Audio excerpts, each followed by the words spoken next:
Re release అందరూ కూడా ఈ రీ రిలీజ్ల మీద పడి ఆడడం జరుగుతుందన్నమాట. లాంగ్ బ్యాక్ మన సోహెల్ది బిగ్ బాస్ సోహెల్ మీకు ఐడియా ఉంది కదా, అన్న చూడండి అన్న నా సినిమా అని చెప్పి అప్పట్లో రిక్వెస్ట్ చేసుకుంటూ ఆయనది బూట్ కట్ బాలరాజు సినిమా అయితే రిలీజ్ అయింది. అదే టైంలో ప్రభాస్ చూసుకున్నట్లయితే మొన్న సినిమా కూడా రీ రిలీజ్ అయింది అనమాట.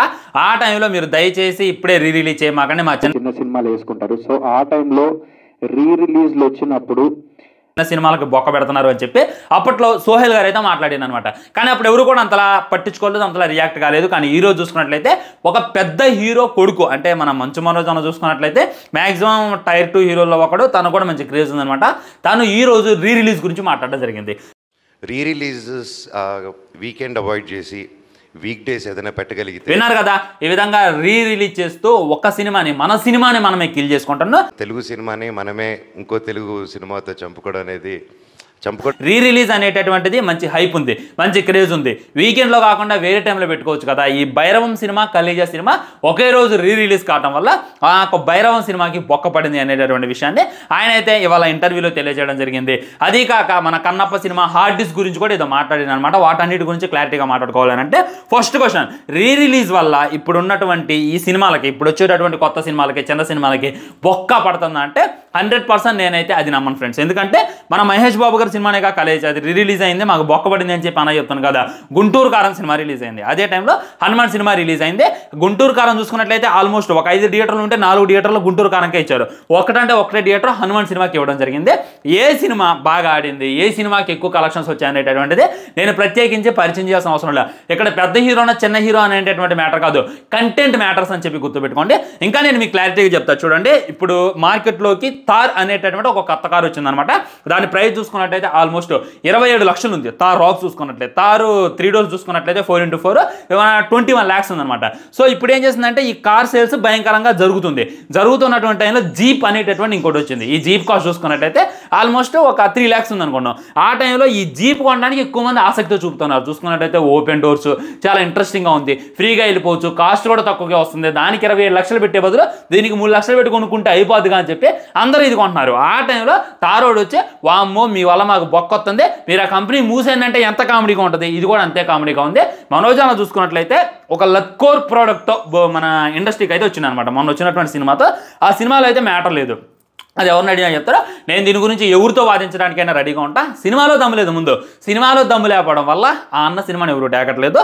అదీకాక కలేజా సినిమా వల్ల నిజంగానే భైరవం సినిమాకి బొక్క పడింది అనేటటువంటిది నిజమైతే కలేజా సినిమా రిలీజ్ అయింది ఒక్కరోజే. మిగిలిన రోజులన్నీ కూడా భైరవం నడుస్తూనే ఉంది కదా. ఇవాళ థియేటర్లో ఎంతమంది ఉన్నారు, నిన్న థియేటర్లో ఎంతమంది ఉన్నారు, రేపు థియేటర్లో ఎంతమంది ఉంటారు. నిజంగానే సినిమా బాగుంది, నువ్వు తీసినటువంటి ప్రోడక్ట్లో దమ్ముంది అంటే కలేజా కాదు కదా, మన మహేష్ బాబు గారి నుండి వచ్చేటటువంటి SSMB 29 సినిమా కూడా ఏ సినిమాని ఆపలేదు అనేటటువంటి రియాలిటీ. సో నేను డైరెక్ట్గా చెప్పదలుచుకుంది ఏంటంటే, మనోజ్ అన్న నీకంటూ ఒక రెస్పెక్ట్ ఉంది, నువ్వు కూడా ఇలా మాట్లాడుతుంటే నీకు మీ అన్నయ్యకి తేడా లేదు అని చెప్పి చాలామంది సోషల్ మీడియాలో గుసగుసలాడుతుంటే అది తట్టుకోలేక నేనైతే ఈ వీడియో చేయడం జరిగింది.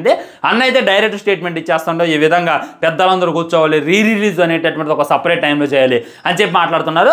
అదైతే కరెక్ట్ కాదనమాట. ఇక్కడ కాంపిటీషన్ ఉంటేనే మీ ప్రోడక్ట్ వాల్యూ ఏంటి అనేటటువంటిది తెలిసింది. కాంపిటీషన్ లేకుండా మేము ఇదే తెస్తాం, మీరు ఇదే చూడండి అని చెప్పి మా మొహాన్ని కొడితే చూడడానికి ఆడియన్స్ ఎవరు కూడా రెడీగా లేరు. ఇప్పుడు రీసెంట్ టైమ్స్లో వస్తున్నటువంటి ప్రతి సినిమా కూడా చెత్త సినిమా అంట. ఆ చెత్త సినిమాలు మేము ఎందుకు చూడాలి అనేటటువంటిది ఆలోచించి థియేటర్కి రావడానికి జనాలు అయితే పనిచేశారు. ఆ టైంలో ఇంకనైనా కొద్దిగా థియేటర్లు నడుస్తున్నాయి, ఇంకనైనా కొద్దిగా థియేటర్లను నడిపీగలుగుతున్నారు థియేటర్లో అని అంటే దానికి కారణం రీ రిలీజ్ అనమాట. రీ రిలీజ్ అనేటటువంటిది పెట్టడం వల్ల వాళ్ళకి పార్కింగ్ డబ్బులు వస్తున్నాయి, రెంట్ వెళ్ళిపోతుంది, మెయింటెనెన్స్ చూసుకుంటున్నారు. ఈ విధంగా రీ రిలీజ్ మీద పడి ఆడడం అయితే నాకైతే అంత సబు అనిపించలేదు అనమాట. ఇంకొంతమంది మహానుభావులు కూడా రీక్రియేట్ సీన్లు చూసి ఈ రీక్రియేట్ అవసరం, ఆ రీక్రియేట్ అవసరం అని చెప్పి ఇది అవుతారనమాట. ఒకటి గుర్తుపెట్టుకోండి, రీ రిలీజ్కి వచ్చేటటువంటిది 100లో 90% ఫ్యాన్సే ఉంటారు. ఆ 90% ఫ్యాన్స్ వాళ్ళు రీక్రియేట్ చేసుకుంటారు, ఏదేదో ఎంజాయ్ చేసుకుంటారు. వాళ్ళు ఎంజాయ్ చేయడానికి థియేటర్కి వెళ్తున్నారు, మీరు వాళ్ళ మీద పడి ఏడ్చు కూడా కరెక్ట్ కాదనమాట. నేనైతే ఒక్క ఫైనల్గా క్లారిటీ ఇవ్వదలుచుకున్నాను.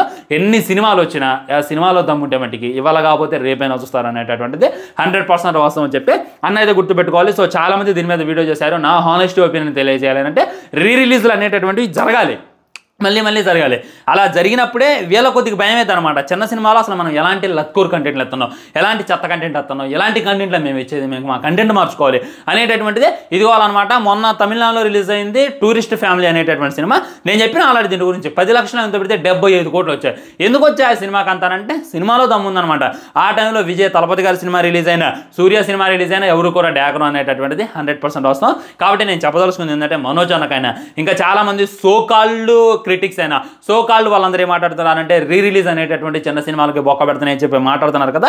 వాళ్ళకైతే ఒకటే క్లారిటీ ఇస్తాను, 100% రీ రిలీజ్ జరగాలి. రీ రిలీజ్ జరిగినంత మాత్రాన మీ సినిమాకి ఏమి బొక్క పడదు అనేటటువంటిది నా ఒపీనియన్ ఫ్రెండ్స్. మీ ఒపీనియన్ కూడా తప్పకుండా కింద తెలియజేయండి. వీడియో లైక్ చేయండి, షేర్ చేయండి, ఛానల్ సబ్స్క్రైబ్ చేయండి. ఇవన్నీ మాత్రం జై హింద్.